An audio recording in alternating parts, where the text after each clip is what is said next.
बिस्मिल्लाहिर्रहमानिर्रहीम।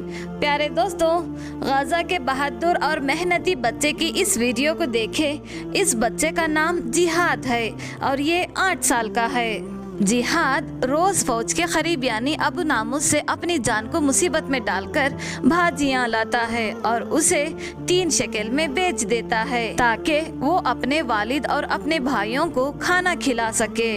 अल्लाहु अकबर। जिहाद कह रहा है कि एक मर्तबा वो भाजियाँ ला रहा था कि इजरायली फौज ने एक मिसाइल फायर किया और उसका शार्पनर मेरी तरफ आया और अल्लाह ने मुझे बचा लिया। लोगों ने मुझसे कहा कि वहाँ दोबारा मत जाओ, अपनी जान को खतरे में डालकर, वो ख़तरनाक इलाका है। मगर क्या करे दोस्तों, वो अपने वालिद और भाइयों की देखभाल कर रहा है। जिहाद के अलावा और कोई नहीं कमा सकता। गाज़ा के इस शेर दिली बच्चे को अल्लाह सलामत रखे। अल्लाह फ़लस्तीनियों की गैबी मदद फरमाए। अल्लाह रहम।